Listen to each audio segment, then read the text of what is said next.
क्रांती news, आवाज सर्वसामान्यांचा।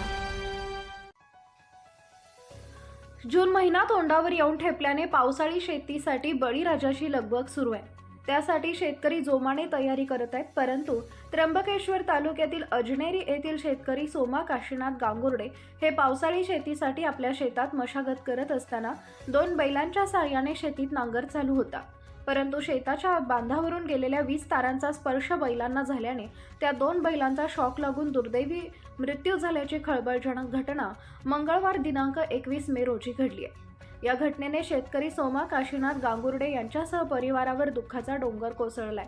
कारण ज्या सर्जा राजाच्या भरोशावर फक्त पावसाळी शेती होत होती, आता त्या सर्जा राजाच्या जोडीचा शॉक लागून दुर्दैवी मृत्यू झाल्याने शेती कशी करावी या चिंतेत शेतकरी गांगुर्डे कुटुंब हतबल झाले।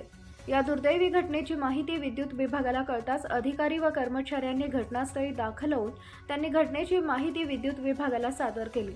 दरम्यान ही घटना अतिशय दुर्दैवी असून अशा प्रकारे विद्युत तारा शेतालगत लोंबकळत असतील तर त्यांची तात्काळ दुरुस्ती करावी व अशा घटना टाळाव्यात अशी मागणी अजनेरी परिसरातील शेतकऱ्यांनी केली आहे। तसेच या दुर्दैवी घटनेची दखल घेऊन शासन स्तरावर गरीब शेतकऱ्यांना आर्थिक मदत त्वरित मिळवून द्यावी अशी मागणी गांगुर्डे परिवारातील शेतकऱ्यांनी केली आहे। प्रतिनिधी जयवंत हागोटे, त्र्यंबकेश्वर।